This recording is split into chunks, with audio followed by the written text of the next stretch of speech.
नमस्कार, जोहार मित्रों। आप सभी का स्वागत है आपके अपने YouTube चैनल अपना क्लासरूम में। मैं योगेश कुमार आप सभी का स्वागत करता हूं। दोस्तों, तरह तरह के सवाल अभ्यर्थियों से के मन में आ रहे हैं और उसका कोई निराकरण नहीं है। जेपीएससी की प्रारंभिक परीक्षा हुए आज 15 दिन हो चुके हैं। आपत्ति प्रश्नों में दर्ज कराने की भी सीमा लगभग समाप्त हो ही चुकी है। अभी तक जैसा कि न्यूज आ रहा है 18 प्रश्नों पर आपत्ति दर्ज किए हैं बच्चों ने। तो क्या यह 18 प्रश्न आपत्ति के लायक है? सबसे पहला सवाल तो ये है।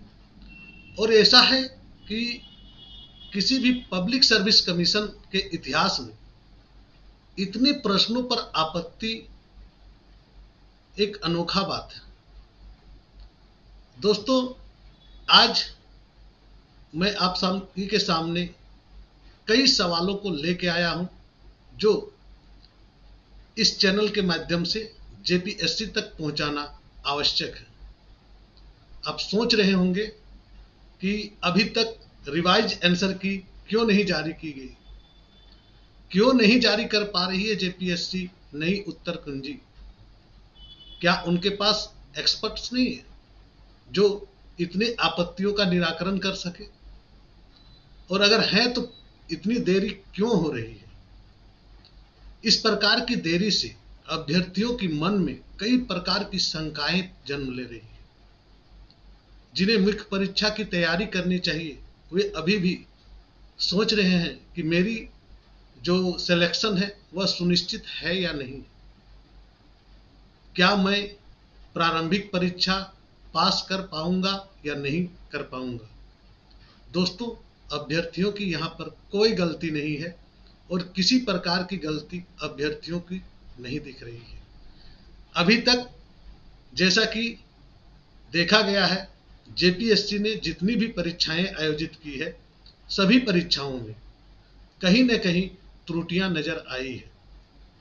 आशा करता हूं कि इस परीक्षा में किसी प्रकार की त्रुटि ना हो और जो गलतियां परीक्षा के माध्यम से हुई है उन गलतियों को सुधारा जाए और जो प्रश्न पत्रों की जो कुंजी आप लोगों के सामने आई थी उसकी संशोधित कुंजी जल्द से जल्द जारी की जाए। ऐसे में संशय के बादल सभी के ऊपर मंडरा रहे हैं और सभी अभ्यर्थी ये सोच रहे हैं कि कब तक जारी हो सकती है और कब जारी होगी नई उत्तर कुंजी, ताकि मैं अपने आप को सुनिश्चित कर पाऊं कि मैं मुख्य परीक्षा के लिए योग्य हूं या नहीं हूं।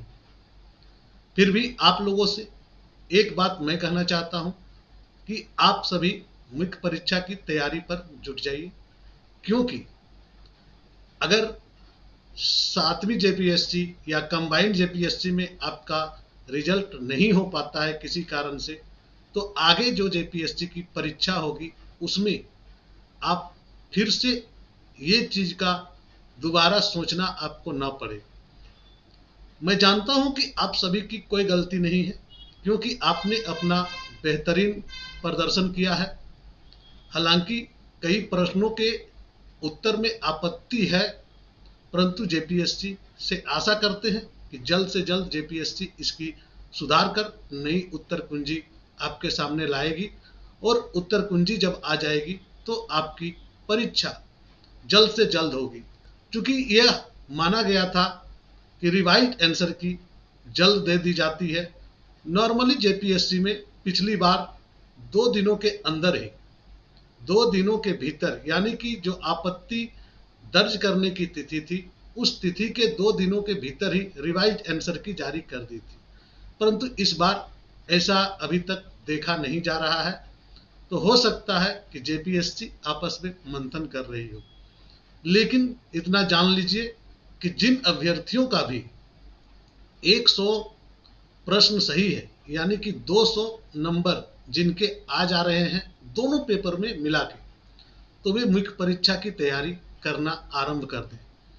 अगर ओबीसी के कैंडिडेट हैं तो 5 नंबर का कम मान के चलिए, इस प्रकार से हो सकती है। और आप लोग किसी भी प्रकार से मुख्य परीक्षा की तैयारी को न छोड़ें, क्योंकि मुख्य परीक्षा ही आपका पद सुनिश्चित करता है और आप जेपीएससी में हैं या नहीं है। ये ऐसा कहा गया था, किसी आधिकारिक वेबसाइट में ऐसी नहीं कही गई थी, लेकिन जैसा सुनने में आया था कि 15 अक्टूबर को रिजल्ट जारी हो सकती है। अगर ऐसी है तो 15 अक्टूबर को अगर रिजल्ट जारी हो जाती है तो कैसे हो जाती है? अभी तक रिवाइज्ड आंसर की जारी नहीं हुई है। और कितने दिन हैं? आज तो 5 अक्टूबर हो चुके हैं और 10 दिनों की ही मात्र बात है। 3 लाख में से 2,70,000 के आसपास लोगों ने परीक्षा दी है।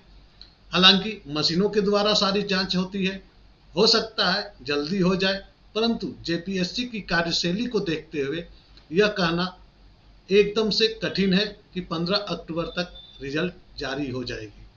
फिर भी आशा करते हैं कि जल्द से जल्द रिजल्ट जारी हो जाए और आप लोगों को समुचित समय मिले मुख्य परीक्षा की तैयारी करने का। तो आशा ये लगाई जाती है। एक सवाल ये भी आता है कि कब होगी मुख्य परीक्षा।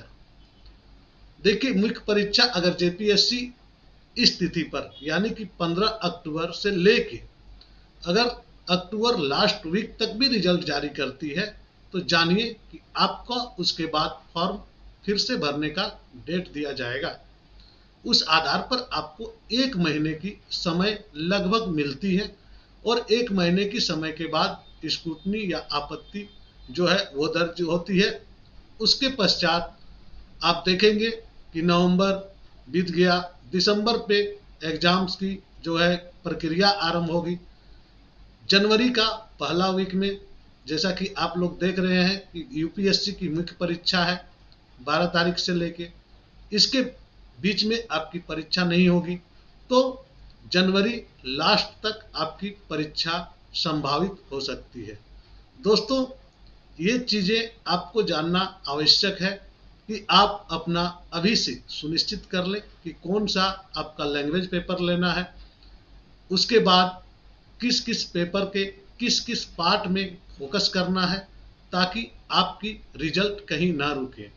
इसके बाद भी अगर आपके पास कोई समस्या हो तो आप मुझे इस नंबर पे व्हाट्सएप कर सकते हैं और हमारा जो टेलीग्राम ग्रुप है उस पर जुड़ सकते हैं। साथ ही साथ व्हाट्सएप ग्रुप में भी जुड़ सकते हैं। इसके अलावे भी ये जो अपना क्लासरूम चैनल है इसे सब्सक्राइब कर सकते हैं। मुख्य परीक्षा की क्लासेस लगभग स्टार्ट हो चुकी है और कई विषयों के क्लासेस लाइव वे में चल रही है। आप सभी से आग्रह है कि जल्द से जल्द आप लोग इसमें जुड़ जाएं और कोशिश करें कि ज़्यादा से ज़्यादा नंबर आपके आए। मुख्य परीक्षा ही ज़्यादा नंबर लाने की जगह है और यहाँ पर आप अगर अधिकतम नंबर ले आते हैं तो जान लीजिए कि आपकी रिजल्ट सुनिश्चित हो जाती है, क्योंकि साक्षात्कार या इंटरव्यू भी आपको प्रभावित नहीं कर पाएगी अगर आपने यहाँ पर अच्छा कर लिया है तो। इसलिए आप लोगों को मुख्य परीक्षा की तैयारी में जुट जाना चाहिए। धन्यवाद। जोहार।